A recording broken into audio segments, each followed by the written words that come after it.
반복되는 일상의 노선을 벗어나 타인의 교양에 올라타고 싶은 분들을 위해 준비했습니다. 본격 지식생각시선 투척방송 개별 교양 환승센터 155회 선물편 지금 시작합니다.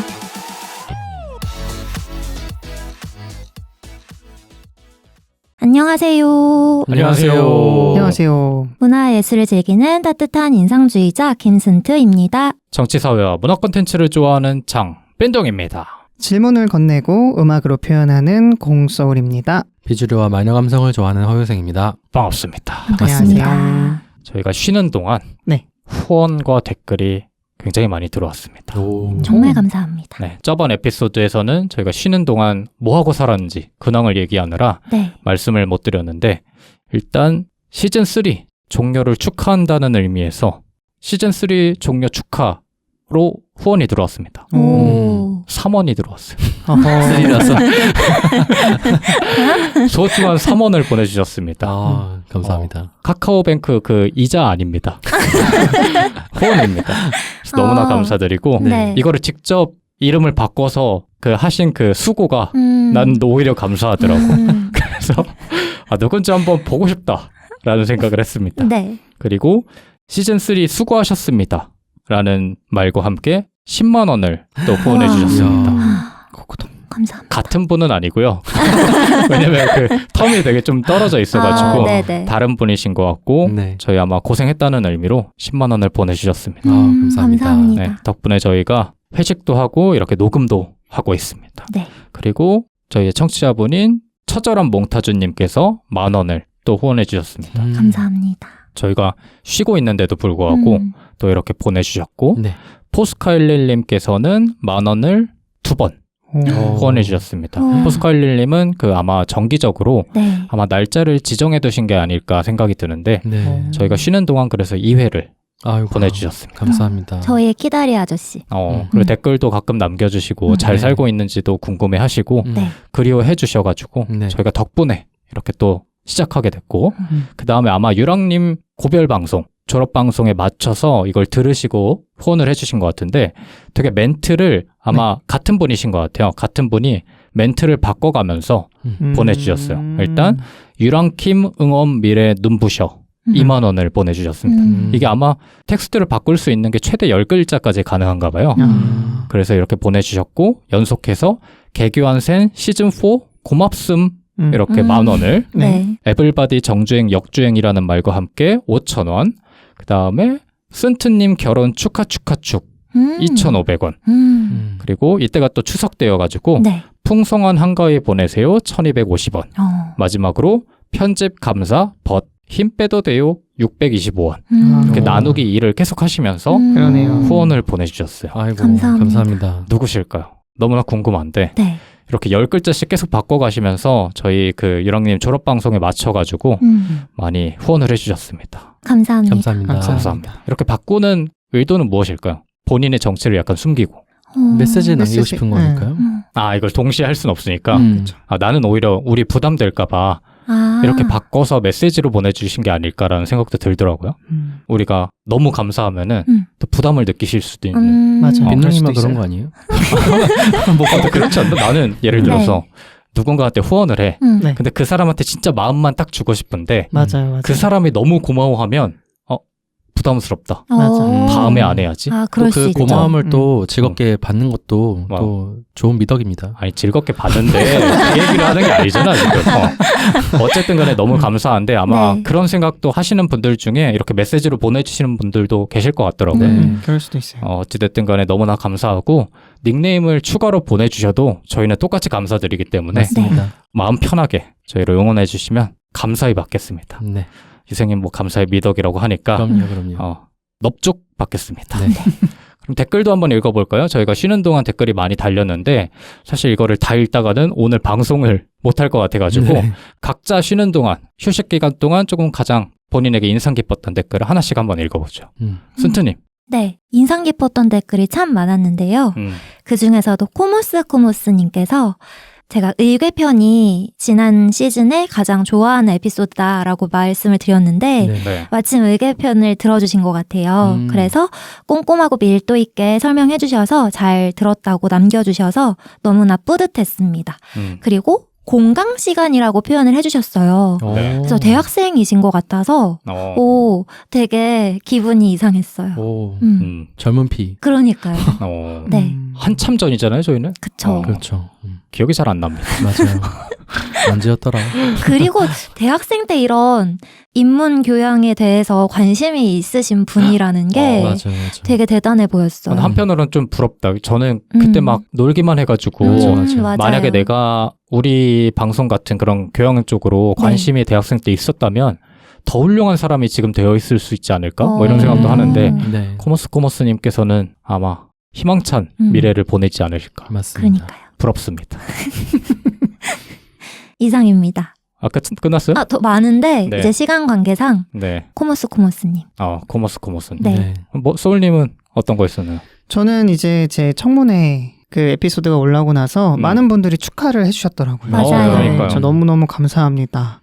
그 중에서 많은 댓글들 중에서 이제 관뚜껑님의 댓글이 인상적이었는데요. 비뚤어진 관뚜껑님께서 네. 네. 소울님 목소리가 매력적이십니다. 어. 네, 중성적인 느낌도 있으셔서 노래 부르실 때 매력적일 거라고. 네. 그게 시- 가장 인상 깊었습니다. 네, 제 칭찬이 엄청 많았어요. 그래서 인상 깊었던. 네. 한 분쯤은 좀 안 어울리십니다. 이런 분이 나는 계실 수도 있을 거라고 생각했어. 조금 진짜 상처받았을 것 왜냐면 같아요. 왜냐면 어쨌든 처음 오신 분이시니까. 근데 워낙 저희 청취자분들이 저희를 사랑해 주시다 보니까 맞아요. 소울님의 그런 목소리랑 이런 것들도 잘 받아주신 게 아닐까. 그리고 근데 실제로 소울님 그렇기도 목소리가- 하고. 네, 좋기도 하세요. 그래서 네. 노래 들어봤거든요. 진짜 좋던데요. 진짜요? 네. 감사합니다. 노래를 들으신 네. 분도 많이 계신 것 같던데. 그 댓글 그런가요? 보니까. 오. 그래 해본 소리입니다. 댓글 어디에 그게 없는 말 지어내지 마세요. 유튜브에서 검색하시면 저희 청문회 들으시고 유튜브 검색하시면 소울님 노래 들으실 수 맞습니다. 있습니다. 맞아요. 네. 내가 다 기분이 좋더라고. 칭찬을 많이 해주시고 네. 워낙 반겨주셨으니까. 맞아요. 맞습니다. 그리고 관뚜껑님 네. 오래간만에 오셨는데 네. 비뚤어지셨습니다. 오종의 이유로 닉네임이 비뚤어진 관뚜껑으로 네. 바뀌셨는데 원래는 네. 그냥 관뚜껑님이셨어요? 맞아요. 원래는 관뚜껑님이셨는데 네. 그래서 너무 궁금해요. 비뚤어진 표현이 아니었을까요? 소울님한테 남기기. 뭐래? 이거 다 비뚤어서 봐야 되나요? 그래서 나중에 한번 이유도 알려주시면 될 것 같아요. 네. 저희가 워낙 오래 뵀었으니까. 맞습니다. 소울님 진짜 칭찬해 주시는 분들이 제 주변에도 많아가지고 정말요? 기대가 크신 것 같던데요. 네. 안 돼요.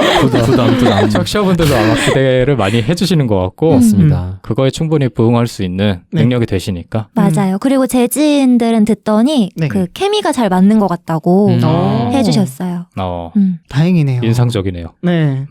부럽습니다. 네. 네. 저도 한번 읽어볼까요? 네. 저는 정말 많았는데 특히나 뭐 편집 관련된 얘기랑 저희 팟캐스트 완성도에 관련된 얘기를 많이 해주셔가지고 되게 힘이 많이 났고 그 중에서도 9898님 아마 처음 댓글 남겨주셨던 것 같아요. 네. 늘 숨어 듣다가 처음으로 댓글 남겨봐요 라는 말로 시작을 해주셨는데 평소에 폭소할 일이 잘 없는데 저희 방송을 듣다가 폭소하는 일이 되게 많았다. 오. 그래가지고 대감기에서 다시 듣는 부분이 점점 많아진다는 말씀을 해주셨습니다. 이것만큼 좋은 칭찬이 그쵸. 어디 있을까? 그러니까. 라는 생각을 해봤는데 이제 저희들이 친구처럼 편하게 느껴지신다고 오. 고품질의 방송 잘 듣고 있다 라고 남겨주셨습니다. 감사합니다. 저희는 친구입니다. 9898님의 친구.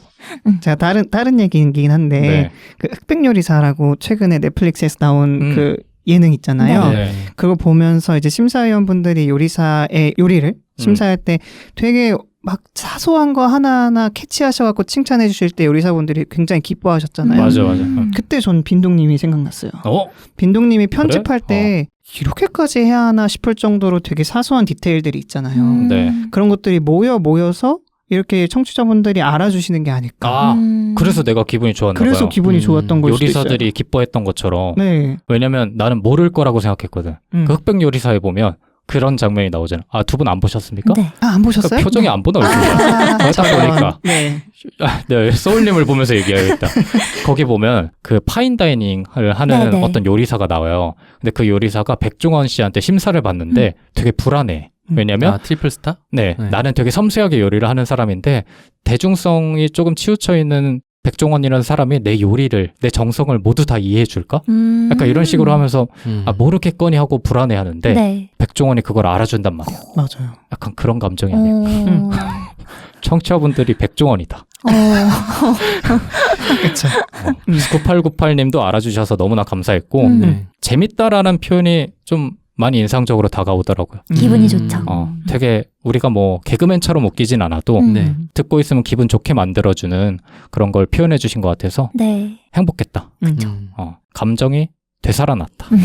미움과 화가 많이 없어졌다. 라는 말씀 드립니다. 네. 유생님도 읽어주시죠. 네, 저는 닐랄러 오아 님께서 남겨주신 댓글입니다. 네. 한강 작가 노벨상 수상 기념으로 다시 듣기라고 오. 하면서 소년연답편을 댓글 남겨주셨습니다. 그리고 특히 센터님의 마지막 낭독이 발군이셨다. 이렇게 말씀해 주셨거든요. 부끄럽더라고요. 이게 한번 재평가 받아야 되는데 이 에피소드가 그러니까요. 맞아요. 그래서 저 진짜 울었거든요. 그 발표 났을 때. 음. 한강 작가. 그래요? 진짜요? 눈물이 나더라고요. 아니, 진짜요? 어떻게 울었어? 그냥 뚝 아니면 어머, 엉엉? 북받쳐 오르면서 그래? 눈물이 또르르 나더라고요, 진짜. 오, 신기하다. 막 국뽕이 막 차오르면서 막. 어. 네. 그 민음사 TV 그분들이랑 같이 보고 봤어요. 있었거든요. 그게 생방송으로 보면 그럴 수 있겠다. 네. 그쵸. 나는 그냥 속보로 이렇게 봐가지고 되게 찾아봐서 그 정도의 감동은 없었는데 진짜 생방송으로 봤으면 울었을 수도 있을 것 같아요. 진짜 깜짝 놀랐어요. 빈동님도 한 국뽕 하시잖아요. 저는 사실 스포츠 국뽕이지 그쪽으로는 문화예술 국뽕은 아닙니다. 아쉽네요. 이게 뭐라고 구분을 짓는지 모르겠는데 좀 민망한데 맞다고 할 걸 그랬어요. 옹졸하게 느껴. 그러니까 되게 별것도 아닌 게 이렇게 구분 짓는 것 같다는 생각을 스스로 했습니다. 닐랄라 오함님께서 그 수상 소식을 들으시고 네. 또 굳이 찾아와 주신 게 너무 감사해가지고 맞아요. 감동이었어요. 감동이었습니다. 네. 맞아, 바로 오셔가지고 막 다시 듣는다고 남겨주셨던 걸로 저도 기억을 하는데 네. 그 에피소드 한 번씩 다 들어보시면 좋을 것 같아요. 그때랑 지금이랑 또 좀 다르게 느껴질 것 같아. 의외로 우리가 그때 약간 예언하는 발언이나 이런 걸 했을 수도 있을 것 같거든요. 없어요? 안 했습니다. 제가 다시 들었거든요. 안 했습니까? 없어요. 있었을 수도 있을 것 같은데 없다고 합니다. 네. 뭐 댓글은 이 정도로 읽어보고 사실 네. 더 많이 읽고 싶은데 오늘 에피소드를 진행해야 돼가지고 네. 앞으로도 저희 시즌4에 많이 남겨주시면 저희가 에피소드마다 이렇게 읽어드리고 있으니까 네. 오래오래 소통했으면 좋겠습니다. 네. 오늘은 선물편의 두 번째 시간인데 쓴트님이 오랜만에 준비해 주셨습니다. 맞습니다. 제가 두 번째 선물편을 준비했는데요. 저는 선물이라는 주제를 듣자마자 영화가 한 편 떠올랐어요. 선물 가게를 지나야 출구라는 영화인데요. 혹시 들어보셨나요? 아예 처음 들어본 처음 것 처음이세요? 같은데. 처음 들어봐요. 오, 이 영화는 뱅크 씨의 영화입니다. 뱅크 씨가 감독을 맡아서 찍은 다큐멘터리예요. 혹시 최근에 나온 건가요? 뭐 엄청 오래된 영화 아니지 않나요? 2011년인가 나왔을 거예요. 오래됐네요. 아주 최근은 아니죠? 네. 되게 잘 됐어요, 영화가. 잘 돼서 아카데미 후보도 오르고 베를린 후보도 오르고 호평을 받은 영화입니다. 이 영화가 떠오르면서 선물일과 뱅크씨라는 생각이 들면서 뱅크씨라는 인물이 네. 알잖아요, 다들. 네. 뱅크씨라는 그 단어가 어찌 보면 고유명사처럼 약간 미술계의 이단아 또는 미술계의 핫 이슈를 불러일으키는 스타 이렇게 알고 있는데 네. 막상 어떤 사람인지에 대해서는 잘 아실까 싶은 생각이 들면서 그러면 동시대를 살아가고 있는 이 미술가에 대해서 설명을 해드리면 다음에 또 뱅크씨에 대한 뉴스가 나오거나 소식이 들려올 때 아는 기쁨을 선물해 드릴 수 있겠다라는 생각이 들었어요. 잘 끼워 맞추죠? 아는 기쁨. 네. 그래서 뱅크씨에 대한 얘기를 오늘 해보려고 합니다. 좋아요. 조금 끼워 맞춘 느낌이 없지 않아 들어가지고 제가 볼 때는 뱅크씨를 언젠가 다뤄야겠다라고 생각하다가 아니에요. 이거 아닙니까? 네. 아닙니다. 아까 얘기하신 대로 선물 딱 듣고 그렇죠. 뱅크씨 영화 생각나고 맞습니다. 이렇게 그렇죠. 의심해서 미안합니다. 네, 그래서 오늘은 뱅크시가 과연 어떤 사람인지에 대해서 물론 우리가 얘기 나누는 것만으로도 어떤 사람인지 판단할 수는 없겠지만 그것만으로 판단할 수는 없겠지만 뱅크시가 어떤 사람일까? 같이 고민해보고 그런 시간이었으면 좋겠어요. 뱅크시가 여러 명이라는 의혹도 있지 않나요? 맞아요. 그런 썰도 있습니다. 네, 미스터리한 인물이에요. 그래서 들으시면서 퍼즐 조각 맞추듯이 이 인물에 대해서의 이미지를 형상해보시면 좋지 않을까 싶은 생각이 들었어요. 네. 뱅크시의 기본 정보를 먼저 말씀드릴게요. 뱅크시는 아시는 것처럼 그래피티 아티스트고요. 네. 거리 예술가입니다. 그리고 영화 감독이자 사회운동을 하는 사회운동가이기도 합니다. 다 알고 계셨나요? 네. 네. 전 그래피티밖에 몰랐어요. 아, 그래요? 네. 뱅크시의 정체는 꽁꽁 감추어져 있는데요.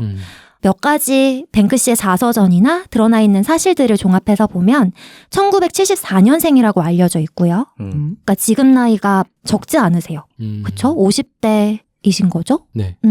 그리고 영국의 브리스톨 출신이라고 추정을 하고 있습니다. 그리고 남성으로 추정이 되어 있고 이건 추정이 아니라 네. 뱅크시가 입만 가린 채로 눈만 보인 채로 인터뷰한 영상이 있어요. 그걸 보면 남성이다라고 볼 수 있고요. 근데 그게 그 사람인 줄 어떻게 알아요? 자기가 뱅크시라고 말을 합니다.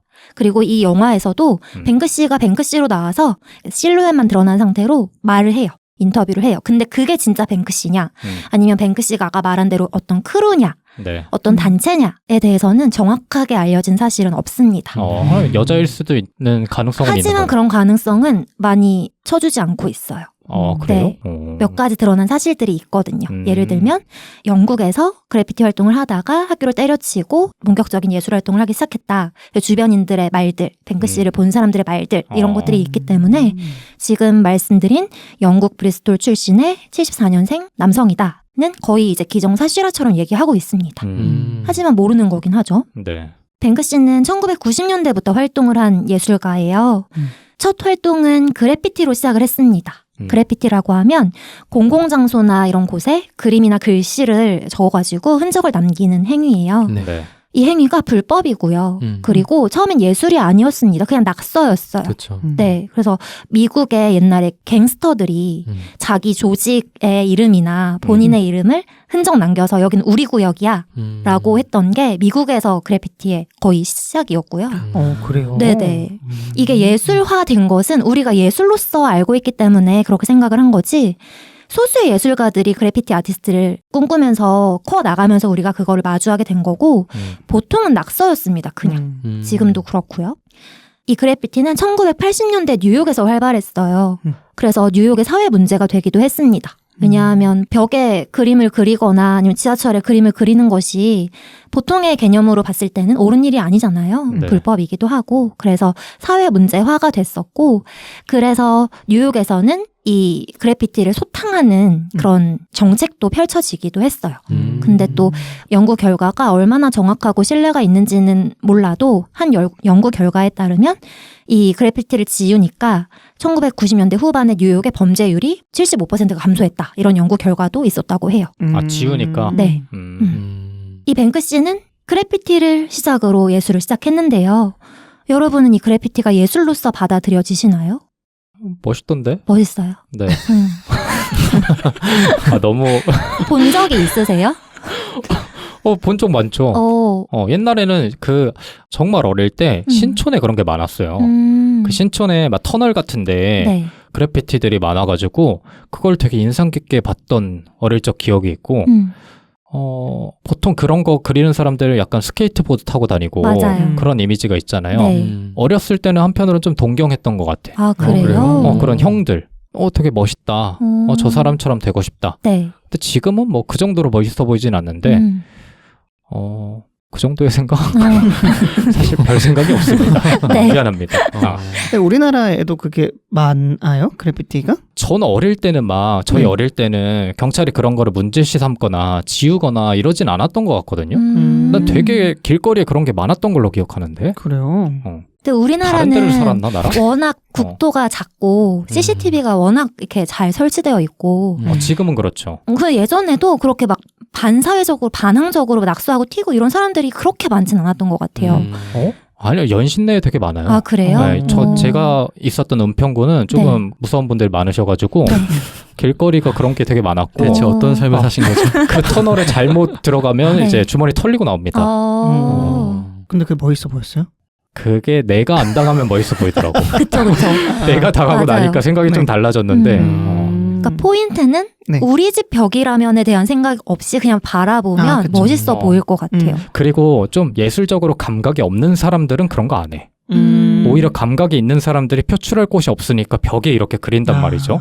그리고 의외로 환경적으로 좀 부유하지 못해가지고 그런 식으로 그리는 사람들이 많아가지고 네. 나름의 그런 연민도 있었던 것 같고 하여튼 동경도 있었던 것 같고 다양한 감정이었던 것 같아요. 두 분은 안 보셨어요? 그런 거?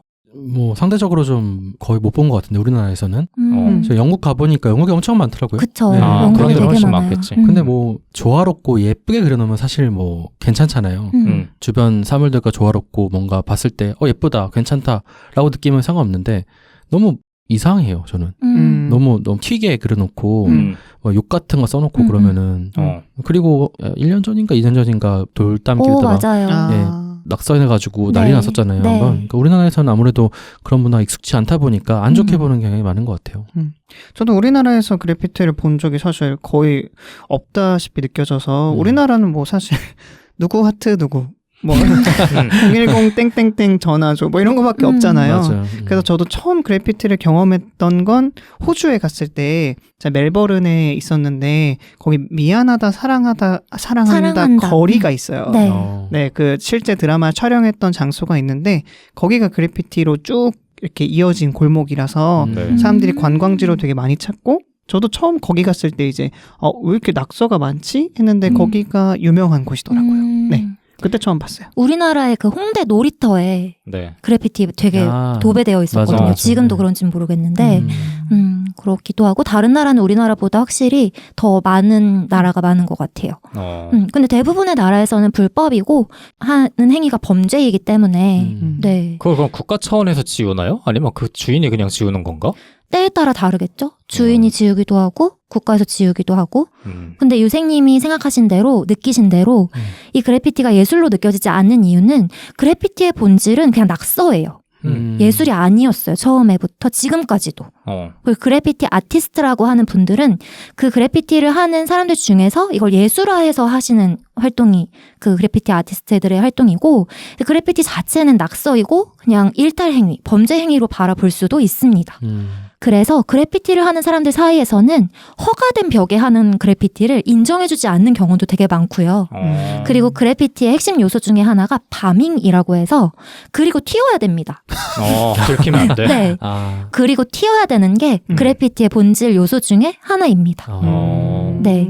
이렇게 그래피티 얘기를 많이 하는 이유가 뱅크시가 아무래도 그래피티 아티스트로 많이 알려져 있기 때문인데요. 네. 뱅크시는 그래피티만 하는 거는 아니에요. 그래서 크게 넓게 거리 예술가라고 부르려고 하고요.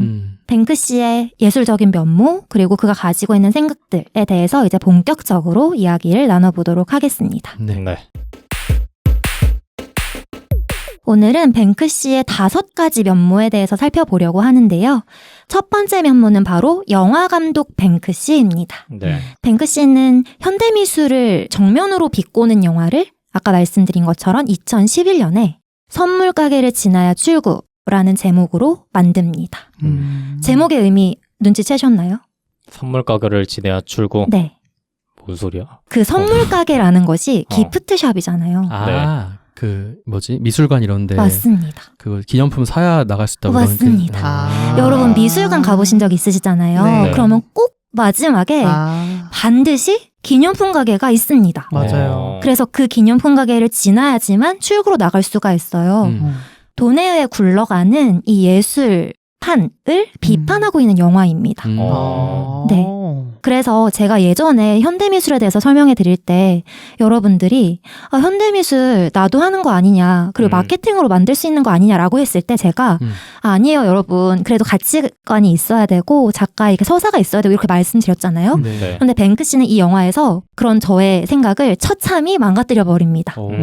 현대미술? 너도 할 수 있어. 현대미술 다 돈으로 만들 수 있어. 라는 것을 정면으로 보여주고 있어요. 그 다큐멘터리가 아니라 그냥 연출된 영화예요? 다큐멘터리이자 페이크 다큐. 그러니까 혼합되어 있어요. 그래서 네. 이 영화를 보고 나면 어디까지가 진짜고 어디까지가 가짜야도 조금 혼란스럽습니다. 이 영화는 $50로 $5,000를 버는 티에리 구에타에 대한 영화입니다. 네. 티에리 구에타라는 사람이 영화 초반에 등장을 해요. 이 사람은 어떤 사람이냐면 구제 옷가게를 운영하는 사람인데요. 이렇게 말을 해요. $50짜리 옷 가져와서 사람들한테 그럴싸하게 팔면 $5,000 벌 수 있다. 그러니까 이런 사람인 거예요. 네. 이 사람은 특징이 하나 있는데 늘 카메라를 가지고 다닙니다. 그래서 뭐든지 촬영을 해요. 뭐든지 촬영하는 그런 사이에 하나의 사건으로 인생이 바뀌게 되는데요. 그 사건은 바로 사촌 중에 스페이스 인베이더라는 거리 미술가가 있었는데 그 사람을 만나게 되는 거예요. 자기 사촌. 네. 그 사람을 만나게 되면서 거리 미술을 하는 아티스트들을 촬영하기 시작합니다. 네. 그러다 보니까 거리 미술을 하는 사람들 사이에서의 유명 인사도 만나고 되게 잘 나가는 아티스트도 만나고 하는 거예요. 그러다가 이 사람한테 목표가 생기는데 뱅크시를 만나는 게 이제 목표가 된 거예요. 뱅크시가 유명 인사니까 거리 미술계에. 네. 그 당시에도 유명했나 보네요? 뱅크시는 2000년대 초반부터 아주 유명했습니다. 네. 그래요? 네. 그러던 와중에 뱅크시가 LA에서 작업할 벽을 막 찾아요. 네. 작업할 벽을 막 찾다가 어느 사람으로부터 티에리 구에타라는 사람이 그런 스팟들을 잘 알고 있다. 그리고 그 사람은 뭐든지 촬영을 한다 하면서 만남이 주선된 거예요. 네. 그래서 티에리와 뱅크시가 만납니다. 그러면서 티에리 구에타가 뱅크시한테 나 너 좀 찍고 싶어. 너가 작업하는 거 좀 촬영하고 싶어. 라고 제안을 해서 뱅크시가 그럼 얼굴은 찍지 말고 내가 작업하는 것만 찍어봐 하면서 서로 이제 교류를 하기 시작하는 거죠. 그러던 사이에 뱅크시한테는 어떤 일이 생기냐면요.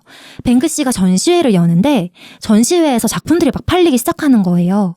그런데 자기가 생각지도 못하게 정말 높은 가격으로 팔리기 시작하니까 뱅크시는 이런 생각을 합니다. 내가 하고자 하는 예술은 이렇게 돈으로 주고받고 돈으로 거래되는 예술이 아닌데 나는 그 예술, 본질적인 그 예술을 거리에서 하고 있는 사람인데 내 작품이 이렇게 돈으로 거래되는 현상을 두고 볼 수만은 없어 라는 생각을 해요. 그러면서 티에리 구에타한테 야, 우리가 하는 미술의 본질을 좀 보여줘야겠어. 그동안 너 촬영했던 거 다큐로 좀 만들어보자. 좀 만들어 와봐 라고 하는 거예요. 그래서 티에리 구에타가 알겠어. 내가 지금까지 촬영한 거 진짜 많으니까 다큐로 만들어 올게 라고 하면서 6개월이 지나거든요. 네. 그런데 6개월이 지난 다음에 그 다큐를 보니까 뱅크시가 안 되겠는 거예요. 뭐라고 표현을 하냐면 티에리는 영화 감독이 아닌가 보다. 어쩌면 정신병자인데 카메라가 있었을 뿐이다. 잠시도 집중 못하는 사람이 케이블 채널 900개를 휙휙 넘기는 영상이다. 라고 표현을 해요. 이건 못 쓰겠다라고 판단을 한 거죠. 네. 그러면서 티에리 구에타한테 뭘 제안하냐면 야, 너도 예술작품 한번 만들어봐. 그 사이에 내가 너의 자료를 가지고 다큐 한번 만들어 볼게.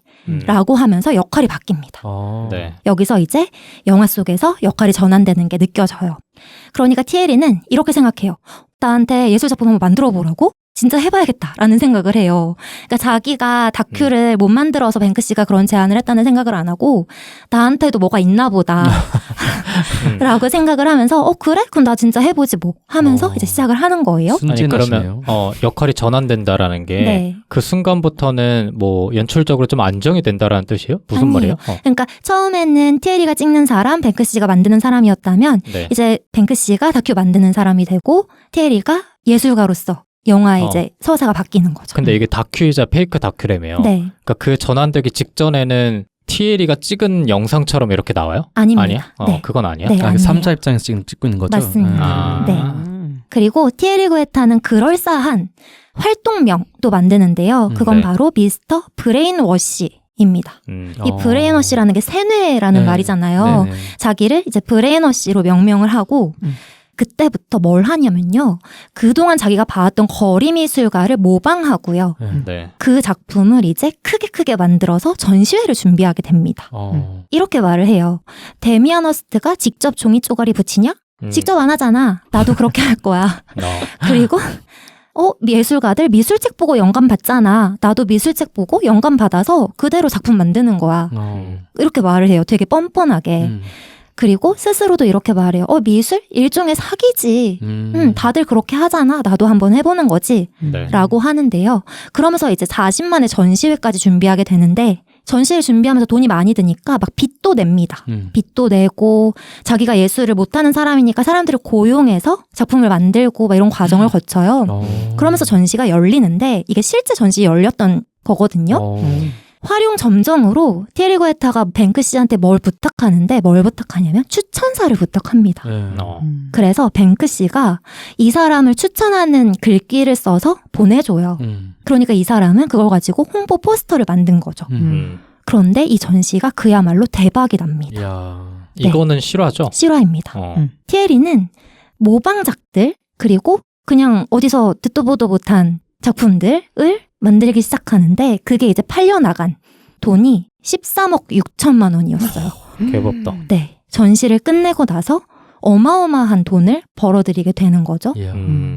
그러고 나서 티에리가 이거다 라고 생각을 하면서 그때부터 이제 현대미술가로서의 활동을 시작하게 됩니다.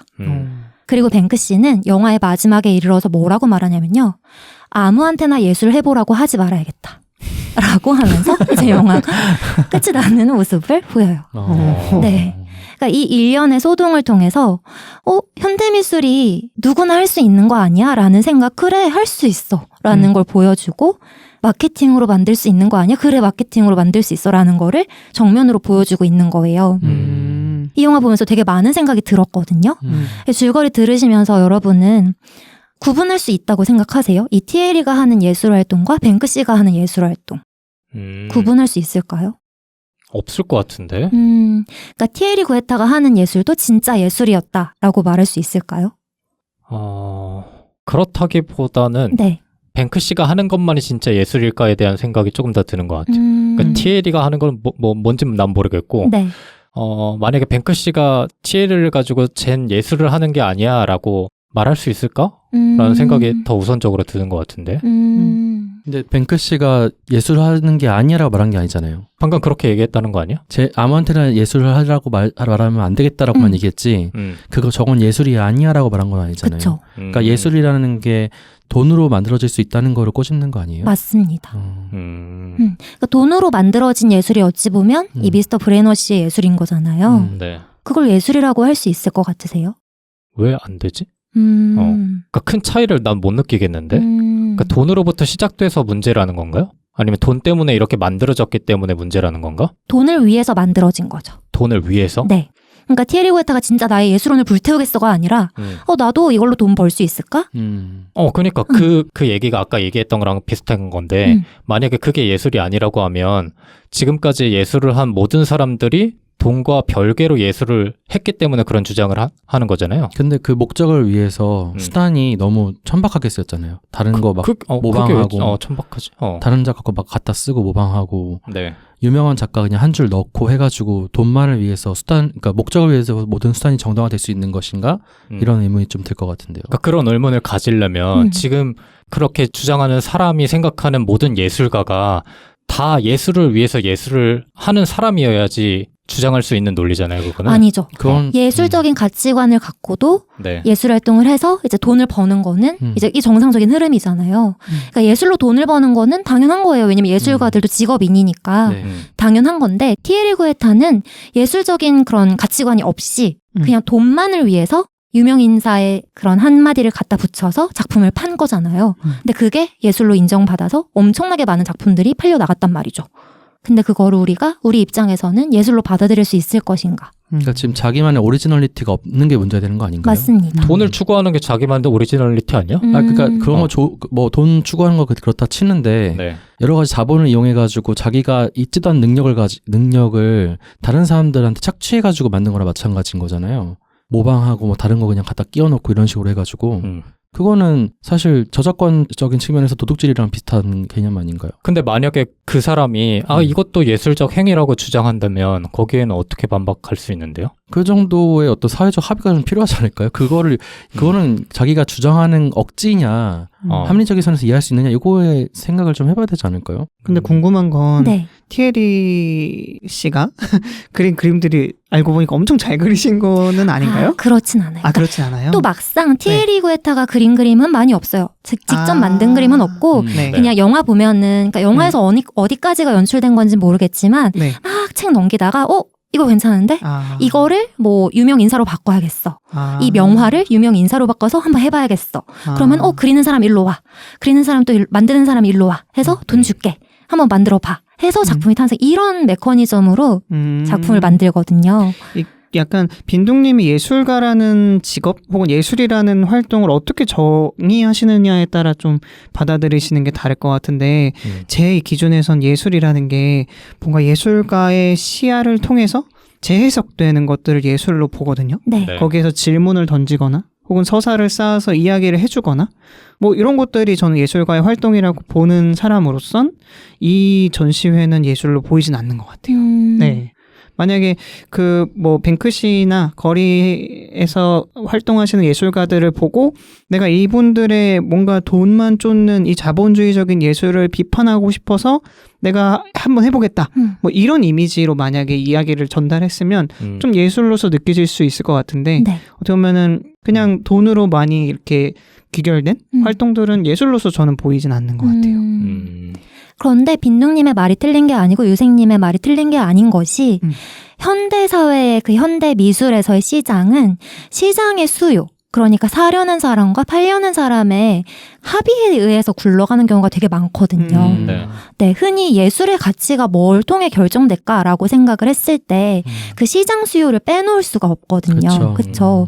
예술의 가치가 예술의 기술적인 완성도일 수도 있고, 뭐 역사적인 흐름이나 사회적인 그런 영향력일 수도 있고, 뭐 희소성일 수도 있고, 작가의 명성일 수도 있는데, 지금 이 영화에서는 시장 수요에 의해서 성공하고 굴러가고 탑스타가 되는 그 과정을 보여주는 영화. 그러니까 현대미술이 그렇게 굴러가는 경우가 많기 때문에 그걸 보여주면서 그걸 꼬집는 영화. 라고 할 수 있거든요.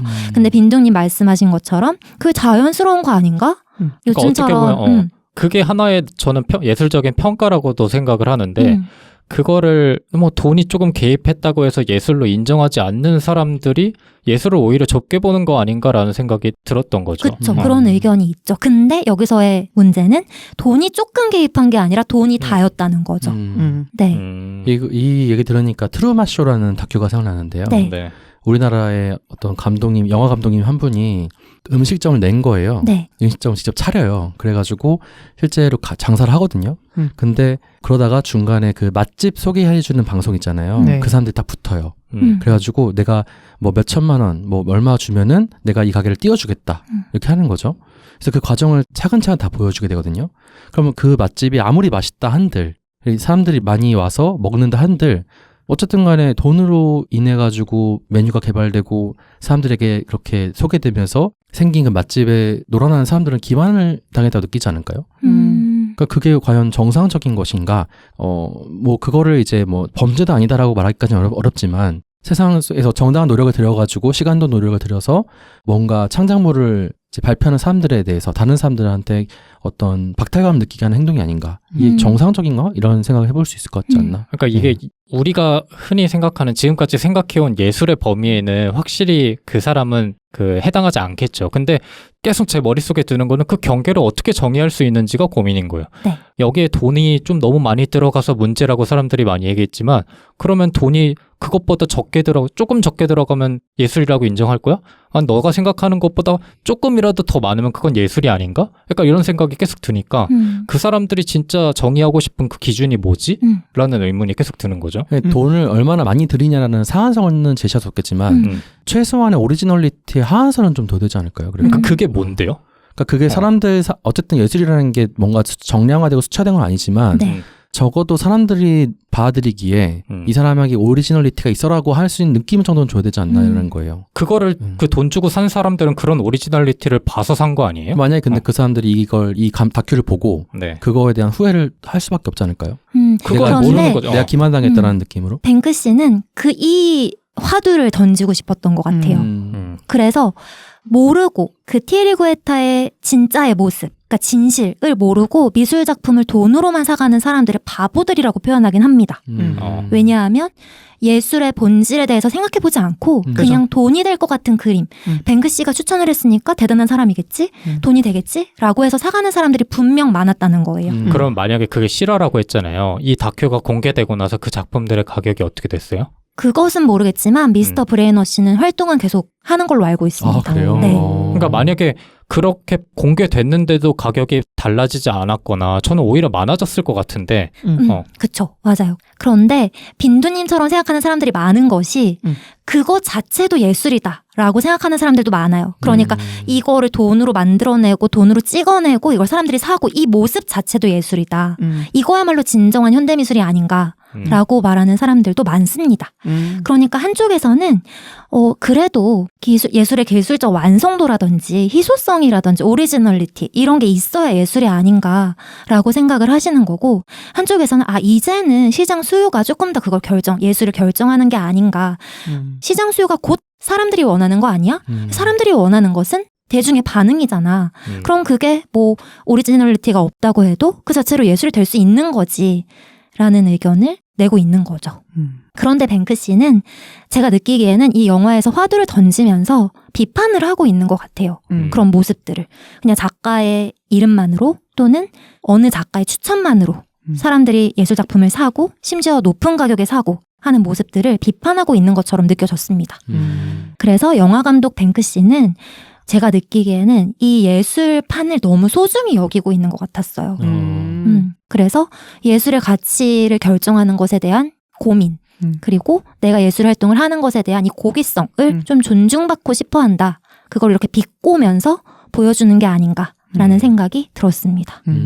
첫 번째 뱅크시의 모습이었고요. 네. 두 번째 뱅크시는 바로 도둑 뱅크시입니다. 도둑 뱅크시. 네. 네. 이건 좀 더 풀어 말하면 도둑 전시를 하는 뱅크시입니다. 뱅크시를 유명인으로 만든 몇 가지 사건이 있는데요. 네. 그게 바로 도둑 전시입니다. 네. 상당히 많은 미술관에 가서 몰래 자기 작품을 붙여놓고 오는 거예요. 빈 공간에. 네, 빈 공간에. 재밌다. 그런데 재밌게도 며칠 동안 그대로 붙어있던 작품도 있고요. 네. 그리고 심지어 관람객이 관람을 하면서도 눈치채지 못한 작품들도 많고요. 그거를 뭐 누구한테 시켜서 붙이나요? 본인이 직접 붙입니다. 뱅크시는 주로 자기가 붙이는 모습, 자기가 작업하는 모습 이런 거를 촬영을 해서 인스타그램을 통해서 이제 충격을 주거나 사실은 뭐 이랬어 라면서 반전적인 그런 메시지를 주거나 하는 경우가 꽤 있거든요. 네. 근데 그러면 CCTV에 다 찍히잖아요. 뭐 얼굴을 가렸다고 해도. 변장을 하고 모자를 푹 눌러 쓰고 행동을 합니다. 근데 왜 그런 영상은 본 것 같지가 않지? 아, 그래요? 찾아보시면 있어요. 아, 그래요? 네, 몰래 붙이고 가는 뒷모습이라든지 있습니다. 직원들도 몰랐던 거잖아요. 그렇죠. 그거 있잖아요. 형광색 조끼 입으면 다 아. 출입되는 약간 그런 것도 있지 않을까? 맞아요, 맞아요. 맞아요. 그리고 되게 정성껏 따라해요. 예를 들면 그 안내 문구라든지 뭐 액자라든지 이런 거 되게 그럴싸하게 따라해서 붙이고 몰래 나옵니다. 그래서 대형 박물관에서는 예전 작품들이 막 전시되어 있는 관이었는데 네. 돌을 전시했어요. 근데 그 돌 안에 그림이 그려져 있는데 어떤 그림이었냐면 원시인이 소를 잡는 그림이랑 쇼핑하는 장면이 그려져 있는 돌을 전시해놨어요. 근데 이거 며칠 동안 몰랐다고 합니다. 그리고 미국의 자연사 박물관에서는 곤충들 전시되어 있는 그런 관에 딱정벌레를 전시했는데 딱정벌레가 미사일로 꾸며져 있어요. 미사일 딱정벌레. 그래서 전쟁을 약간 비판하는 목소리를 내는 작품을 전시하기도 했고요. 귀엽네. 그리고 루브르에서는 뱅크시 버전의 모나리자를 붙여놓고 나오는 모습이 포착되기도 했습니다. 네. 이걸 통해서 또 그냥 생각 없이 보는 사람들 또는 생각 없이 미술관을 운영하는 사람들을 비판한 게 아닌가라는 생각을 할 수가 있을 것 같아요. 그리고 세 번째 뱅크시의 모습은 바로 무법자 뱅크시입니다. 네. 이거는 여러분들 많이 아실 것 같아요. 한마디만 더 덧붙여 볼게요. 경매장의 무법자. 떠오르는 사건 있으시죠? 파쇄기. 맞습니다. 하트 뭐 그려져 있는 거? 네. 풍선과 소녀라는 작품이고요. 이게 원래 벽화 작품인데 캔버스로 나온 작품이 경매에 나왔어요.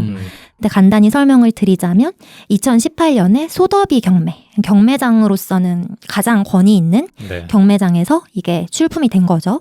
그래서 경매장에 나왔는데 2018년이라고 하면 이미 뱅크시가 핫스타, 정말 미술계의 탑스타인 시점이에요. 그러니까 경매에서 높은 가격을 받았겠죠. 무려 15억 원에 낙찰이 됐습니다.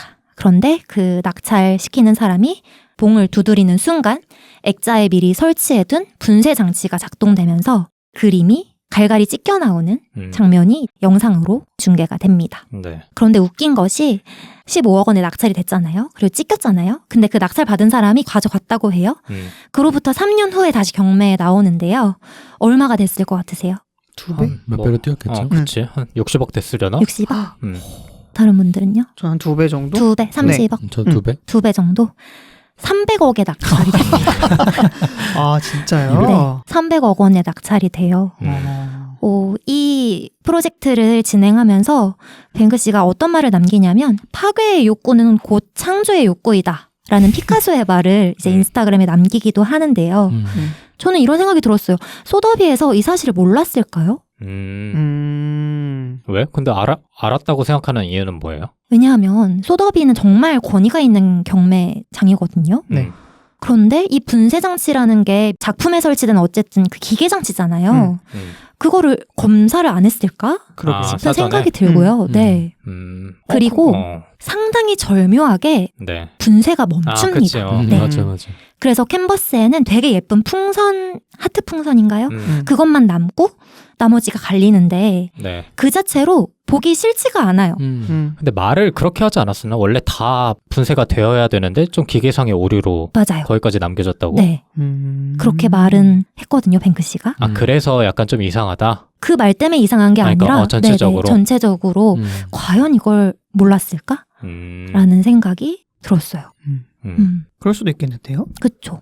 그래서 어찌 보면 뱅크시라는 사람이 그 세속물정에 가장 밝은 것은 아닌가 라는 생각이 들기도 하는, 그래서 비판하는 사람들도 많거든요. 왜냐하면 뱅크시가 그렇게 거리예술이 예술이라고 하고 높은 가격에 거래되는 거를 싫다고 하는데 자기 그림이 제일 비싼 가격에 팔리고 있지 않냐.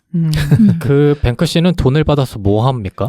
그런 게좀 뱅크시가 나옵니까? 사실 그런데 뱅크시에 대해서 오해하면 안 되는 것이 뱅크시는 자기 그림을 거래하는 것을 경계합니다. 그래서 전시 수익이나 이런 걸로 수익 활동을 하고요. 그리고 네, 그렇게 경매의 작품이 나오는 것을 반대해요. 자기 그림이 경매에 나오는 것을 반대하고 네. 작품을 팔고 사고 이런 행위에 대해서 지지하지 않아요. 네. 물론 전시를 하면 팔려 나가는 그림들도 있겠죠. 근데 그 그림들은 그렇게 뭐 천문학적인 300억 이런 가격으로 팔려 나가지가 않아요. 근데 사람들이 의심하는 거는 그런 경매를 통해서 팔리는 작품들을 좀 뒤에서 이렇게 조정하는 게 아니냐 이런 얘기인 거잖아요. 그렇죠. 그런 그러니까 좀 의혹들도 커미션을 있는 거죠. 받거나. 그렇죠. 그렇지만 표면상으로 뱅크시가 말하는 거, 자서전에 쓰는 거, 보여지는 거, 그 상으로는 뱅크시는 그런 높은 거래를 통해서 얻는 수익을 가지고 있지 않습니다. 가지지 않아요. 내 작품이 그렇게 높은 가격에 거래되는 것도 반대한다라는 입장이에요. 뱅크시. 반대만 하잖아. 뭐 안 하잖아요. 그러니까 조치를 취하는 건 아니잖아. 실제로 에피소드가 있는데 네. 사건이 하나 있었어요. 네. 어떤 회사에서 뱅크시의 그림을 가지고 이익활동, 상업활동을 하려고 한 거예요. 근데 뱅크시가 내 허락을 받은 적이 없다. 저거는 하면 안 되는 행위다. 나는 상업활동을 금지하고 있다. 라고 하면서 하지 말아라. 라고 해요. 그래서 그게 소송까지 갑니다. 소송 네. 비슷하게까지 가는데 처음에 법원에서는 그 회사의 편을 들어줘요. 뱅크시 너는 익명의 사람이잖아 라고 해서 이 회사의 편을 들었다가 항소심에서 뱅크시가 이겼나 그럴 거예요. 그러니까 뱅크시는 자기 작품을 모두의 것이라고 얘기를 하지 네. 어떤 상업활동이나 어떤 한 사람의 것이나 부자들을 위한 것이라고 얘기를 하지 않고 있는 거예요. 그러니까 그 뱅크시를 비판하는 것 중에 하나는 물론 의심이긴 하지만 그런 거는 당연히 저작권적인 문제가 있으니까 네. 뭐 딴지를 걸 수 있겠지만 예를 들어서 지금 이렇게 경매에서 팔리고 있는 것들도 뱅크시가 어떻게 하면 막을 수 있을 것 같은데 그냥 반대만 하는 목소리만 내고 그러다 보니까 뒤에서 커미션을 받는 게 아니냐 이런 얘기를 하는 거 아닌가요? 근데 제가 뱅크시에 대해서 이제 좀 알아가면서 느낀 거는 아닌 것 같다라는 생각이긴 했어요. 자서전을 너무 열심히 본 거 아니에요? 왜냐하면 뱅크시는 전시도 그냥 열지 않습니다. 최근에 우리나라에서도 뱅크시 전시가 열린 적이 있어요. 네, 그런데 네. 뱅크시는 곧바로 나는 이 전시를 보이콧한다. 이 전시는 페이크다. 라고 선언을 했습니다. 여기는 커미션을 주지 않는다. 사람에게 삐딱해. 나는 왜 이렇게 성공한 사람들, 그러니까 흠이 없는 사람들이 왜 이렇게 뭔가 있을 것 같다라는 생각이 자꾸 들지? 뭐 그럴 수도 있죠. 그렇지만 지금 드러나 있는 사실들을 봤을 때 제가 느낀 느낌은 그게 아니어서 대단하다였거든요. 그리고 영국인들이 제일 좋아하는 화가 중에 한 명이에요. 지금 요새 현대에서. 그래서 아니었으면 좋겠다라는 감정이 크게 들었어요. 청취자 여러분, 이번 에피소드도 즐겁게 듣고 계신가요? 만일 그러시다면 이번 에피소드에 관한 여러분의 생각을 댓글로 남겨주세요. 여러분이 남겨주시는 소중한 댓글은 개교환센의 콘텐츠 제작에 있어 아주 큰 힘이 되고 있답니다. 저희들은 여러분의 구독과 좋아요, 댓글을 통해 앞으로 무럭무럭 자라나겠습니다. 그럼 이번 에피소드도 함께 해주셔서 고맙습니다.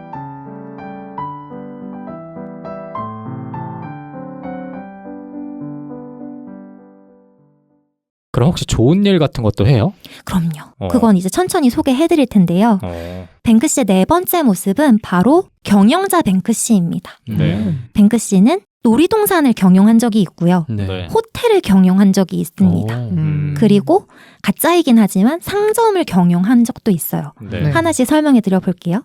첫 번째 놀이동산은 디즈멀랜드라는 놀이동산을 경험한 적이 있어요. 네. 네. 패러디한 거죠? 패러디가 아니라 깠습니다. 아. 뭘 깠냐면 디즈니랜드를 정면으로 깠습니다. 네. 이 디즈멀랜드에 대해서 설명해 드려 볼게요. 딱 들어가면 성이 무너져 내려 있습니다. 그리고 인어공주가 뒤틀려져 있고요. 네. 직원들은 슬픈 표정으로 다 귀찮아합니다. 그리고 회전목마 위에는 칼든 남자가 앉아 있고요. 범퍼카에는 죽음의 신이 범퍼카를 운전하고 있습니다. 재밌겠다. 네, 그리고 돌고래 쇼장에 가면 네. 변기물 위에서 쇼하는 돌고래를 볼 수가 있고요. 그리고 어린이들에게 대출해 줄 수 있는 장소가 놀이동산에 마련되어 있습니다. 그리고 그 물에서 노는 그런 기구들 있잖아요. 네. 거기 가면 난민 보트가 떠 있고요. 그리고 대관람차가 있는데 이거는 이제 이 놀이동산의 전력을 담당하는 전력 공급 발전기입니다.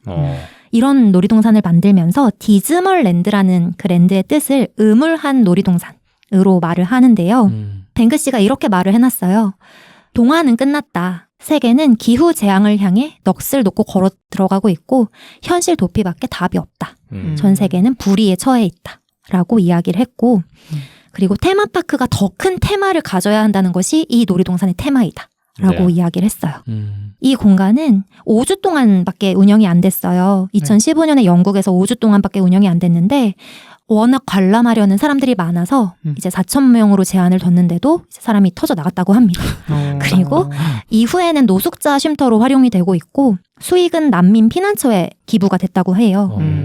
그래서 어느 정도 자기의 가치관이나 신념을 이런 걸 통해서 표출하기도 했고 두 번째는 호텔인데요. 이 호텔의 이름은 바로 더 월드 오프 호텔입니다. 네. 이 호텔이 있는 장소가 의미심장해요. 어디 있냐면 이스라엘과 팔레스타인 사이 분리 장벽에 있습니다. 그래서 홍보하기로를 세상에서 가장 나쁜 전망을 가진 호텔이다 라고 홍보를 해요.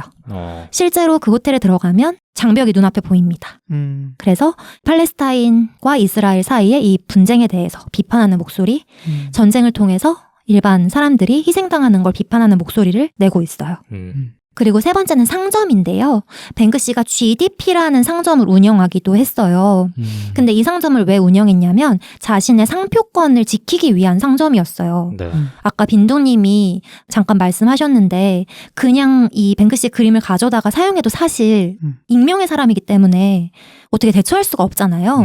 그래서 뱅크씨의 변호사가 이렇게 조언했다고 해요. 그러면 회사를 차려라. 네. 그러면 회사 소유로 너의 작품들이나 너의 이미지들을 놓고 마음대로 쓸 수 없게 할 수 있다라고 했나 봐요. 그래서 그걸 막으려는 목적으로 상점을 차렸는데 그 안에 있는 물건들도 의미심장합니다. 난민들이 바다에 떠 있다가 이제 휩쓸려 가면은 보트만 뜬다고 해요. 네.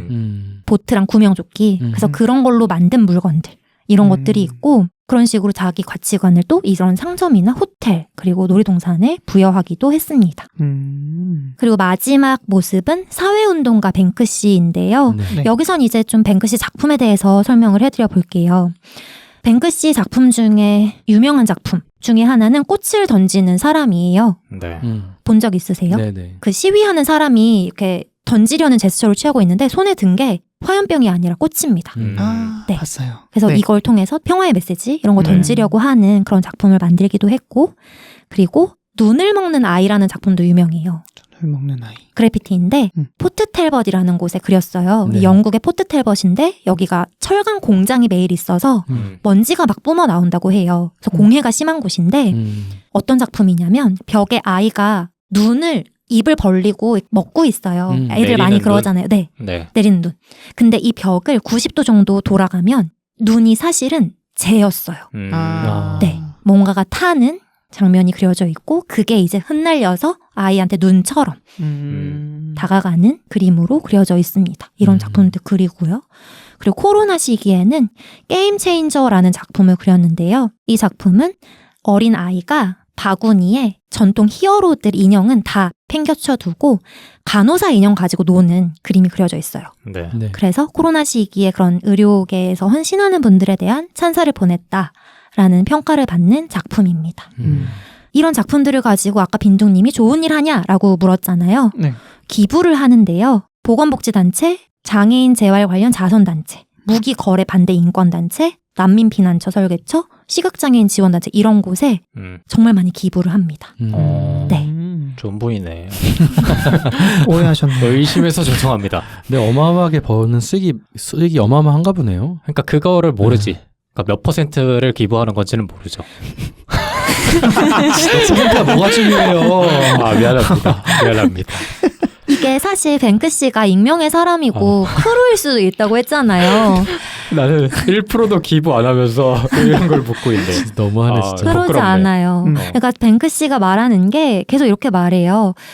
나는 내 작품을 뭐 연구나 즐거움 그리고 또는 어떤 메시지를 위해서 누군가가 보고 복제하고 가져가고 하는 것은 얼마든지 하기를 바란다. 근데 내 이름을 독점해서 돈을 벌고 이익을 얻고 하는 것을 바라지 않을 뿐이다 라고 이야기를 하거든요. 네. 근데 그런 사람이 과연 돈을 자기가 많이 가지려는 목적이 있을까라는 생각이 들기도 하더라고요.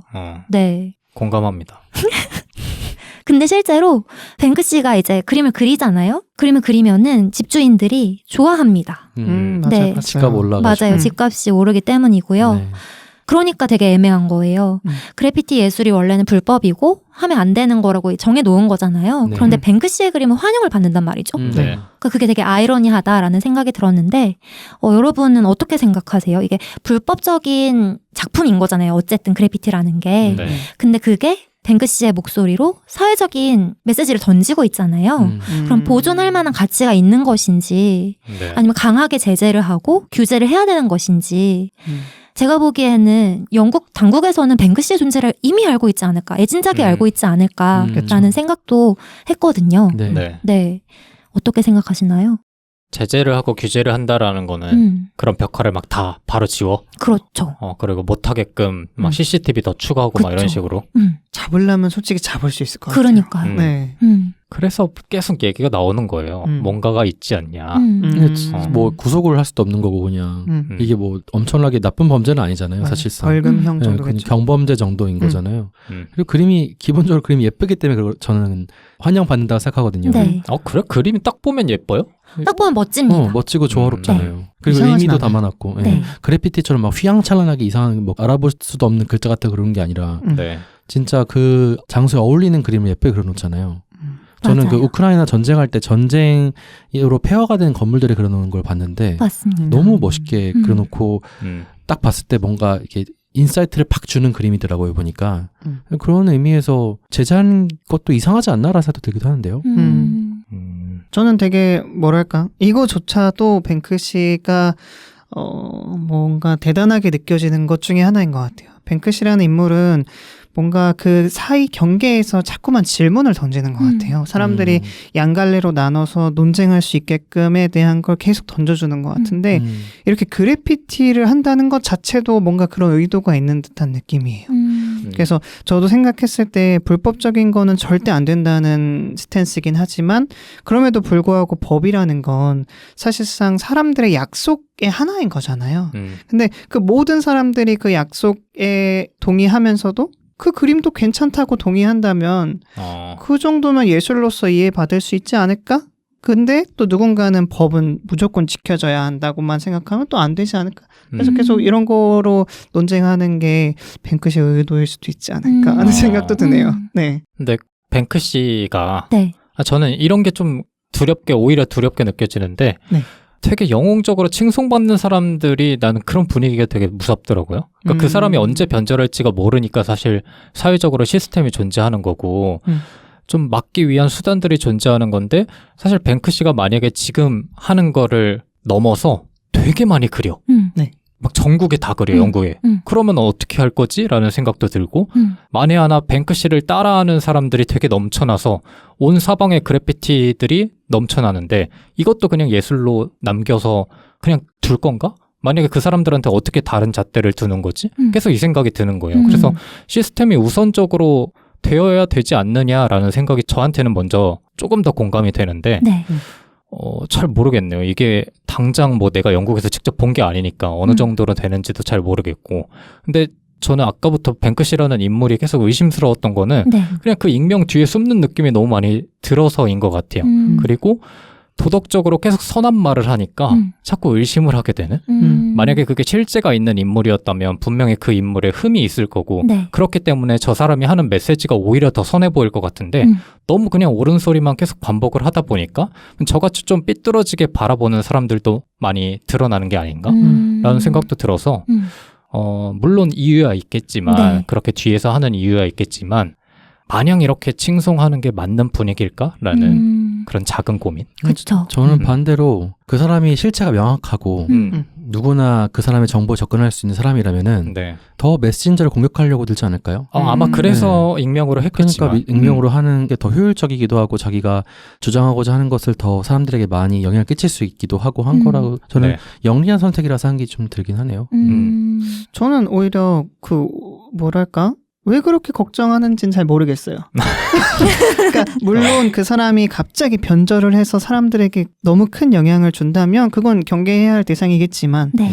지금 하고 있는 행동을 더 봐야 되는 게 아닐까요? 지금 하고 있는 행동이 기부 혹은 좋은 메시지를 전달하고 뭐 반전, 뭐 평화 오는 기호에 대한 얘기를 하고 있는데 거기에 대고 사실은 다른 생각하고 있어. 이렇게 하는. 그렇지. 네, 그건 한 이렇게- 단계 좀 오버하는 생각이죠. 그렇죠. 이렇게 생각하는 게 누구에게 도움이 되는 느낌이. 근데 나는 네. 그런 생각이 드는 거죠. 시스템을 어쨌든 어긴 거고 그렇긴 하죠. 법을 어기면서까지 한 예술인데 그걸 모두가 칭송하고 추앙하고 이런 게 약간은 이상하지 않아요? 근데 저는 네. 그게 예술인 것 같아요. 그러니까 되게 이상한데 맞아요.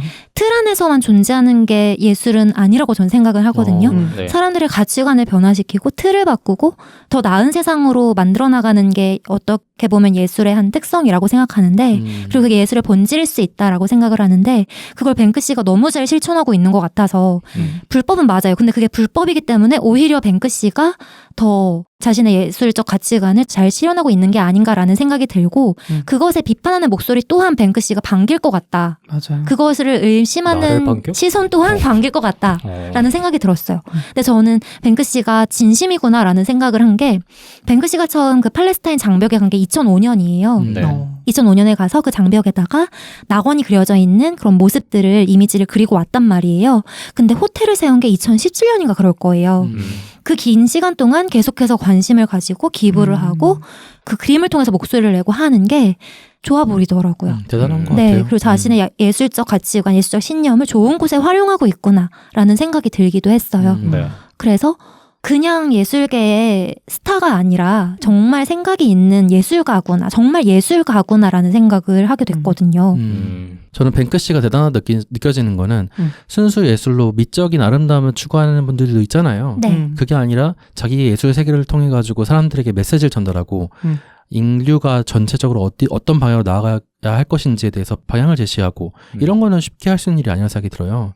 예술가라 할지라도 그런 쪽으로 방향을 잡고 그런 메시지를 낼 수 있다는 어떤 영향력까지 있어. 이건 정말 대단한 경지라 생각이 들어가지고 그리고 뭐 모두가 뱅크 씨가 또 될 수는 없는 거잖아요. 네. 그러니까 그런 사람 한 명 있다는 것 자체가 인류 전체에게는 뭔가 뭐 행운 같은 게 아닌가. 그래서 그 사람에게 먼저 법적인 잣대를 들이대기 전에 그 사람의 메시지를 먼저 들어봐야 되지 않나 이런 생각도 들기도 합니다. 뭔가 오늘도 외롭게 느껴지는 장비들. 사실 해야 돼서 하는 것 같아요. 예술이지 뭐. 근데 그냥 약간 반대를 조금의- 위한 반대를 한 거죠. 그것도 아닌데 나는 그래요? 그냥 안입고음이 조금 있는 거지. 빈둥님의 유명해지고 싶은데 만약에 맞아 그런 것도 있고 만약에 나한테 네. 내가 잘 되면 당신한테 0.0.01%라도 주겠다 하면 당연히 입을 닫죠. 하지만 나에게 떨어지는 게 없는데 저 사람은 되게 잘 되고 모두가 찬양하는데 그렇다고 저 사람의 모든 게 옳지는 않을 텐데 왜 이런 분위기가 형성이 되지? 의문을 품는 사람들은 한두 명쯤은 있지 않을까. 그래서 아마 온라인에서 많은 사람들이 공격하는 게 아닐까 싶기도 하고. 맞습니다. 근데 아까 소울님도 얘기하셨는데 네. 그 사람의 흠을 찾아서 도대체 좋을 게 뭐가 있어요? 누구에게 이익이 되죠 그게? 저는 방금 빈둥님이 말씀하시기 전까지 빈둥님의 이런 행동 또한 예술적이라고 말할 수 있다고 얘기하려 했는데 아니었어요. 갑자기 0.01%라도 커미션. 네, 이 얘기 하자마자 아니다. 잘못 사실 생각하시네요. 퍼센트가 아니라 한 1,000원만 줘도 네. 그렇게 싸요? 저렴하네요. 예술가 오셨습니까? 하면서 좀 바뀔 수 있지 않을까. 근데 아까 초반에 빈둥님 말씀을 빌리자면 네. 예술과 돈이 떨어져 있는 게 아니거든요. 모든 사람들은 돈을 위해서 어느 정도의 활동을 하고 하지만 대단한 건 그 돈을 버는 행위에서 자신의 가치관이나 신념을 투영시킬 수 있다는 게 어찌 보면 쉽지 않은 일인데 그렇죠. 뱅크 씨가 정말 억만장자라고 해도 저는 이렇게 던지는 메시지들이 많은 사람들한테 보여지고 감화를 줄 수 있고 어떤 생각거리를 던진다는 점에서 여러분 많이 말씀해 주셨지만 정말 의미 있는 활동을 하고 계신 게 아닌가라는 생각을 할 수 있었어요. 오히려 또 그 어마어마한 돈을 벌었는데도 불구하고 거기서 멈추지 않고 더 목소리를 내는 거잖아요. 그쵸. 그러니까 누군가는 그렇게 돈 많이 벌었으면은 그래 영리 활동만 더 추구해야 되지라고 생각하는 사람도 있을 텐데 그렇지 않다는 것도 대단한 것 같아요. 맞습니다. 저는 예술가들한테 되게 멋있다고 보는 포인트가 이게 단순히 테크닉적으로 좋은 예술을 하는 사람들보다 뭔가 우리한테 익숙한 것들을 그 예술가의 시선으로 다시 보고 해체해서 재건축하는 그 활동들이 전 너무 멋있게 느껴지거든요. 그래서 일반 대중들한테는 조금 불편하고 난해할 수 있지만 그 안에서 메시지를 자꾸 던지는 거죠. 전 그게 예술가들의 역할이라고 생각하는 네. 면에서 전 사실 솔직한 말로는 미술에서는 그렇게 예술적인 가치를 잘 못 찾아요. 미술은 시점의 예술이잖아요. 근데 시간의 예술인 음악이나 영화는 그 안에 메시지들을 너무 잘 전달할 수 있으니 거기서는 뭘 전달하고 싶은지를 알겠는데 미술은 딱 너무 단면적이니까. 근데 뱅크 씨는 어떻게 보면 그 인물이라는 활동을 통해서 이 예술적인 걸 보여주고 있다? 라고 느껴져서 저는 오늘 잘 몰랐지만 되게 예술적으로 느껴지긴 해요. 사실 뱅크 씨를 좋아합니다. 뭐야? 줏대가 없어 사람이. 뱅크 씨가 네. 그 거리의 사람들을 쥐로 표현했거든요. 쥐인가요? 쥐빈둥이라고 하겠습니다. 무슨 소리 하고 있는지 모르겠는데. 지빈둥 씨. 네. 근데 한편으로는 그런 것 같아요.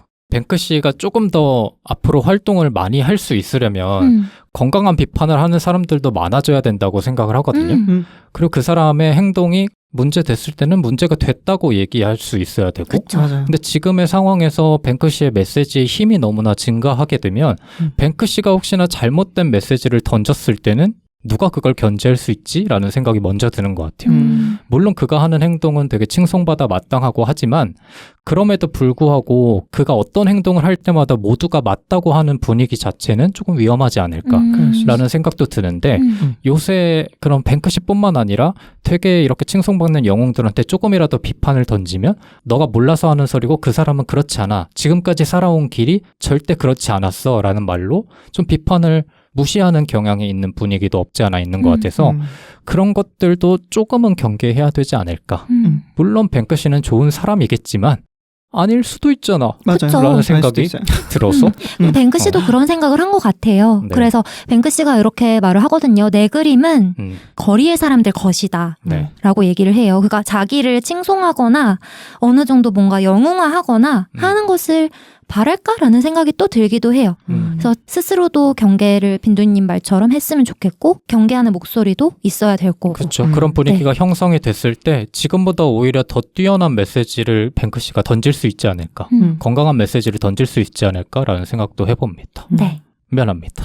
뭐가 미안해요. 갑자기 생각해보니까 오늘 너무 딴지를 많이 건 것 같아서 욕을 먹을 것 같다라는 두려움이 갑자기 듭니다. 그렇지 않습니다. 네. 네. 그래서 오늘 뱅크시 이야기를 해봤는데요. 네. 사실 이야기할 게 더 많은 예술가예요. 네. 제가 좀 부족해서 빈둥님이 저런 의심을 가진 게 아닌가라는 생각이 드는데 그래도 유생님과 소울님이 계셔서 다행이었습니다. 네. 뭔 소리야 이게? 네. 저의 의도처럼 앞으로 뱅크씨 소식이 들리거나 뱅크씨의 작품을 마주하신다면 뱅크씨가 던지는 메시지가 뭘까? 뭘 말하고 싶은 걸까?에 대해서 한 번쯤 생각해 보시면 좋지 않을까, 재밌지 않을까라는 생각이 들고요. 네.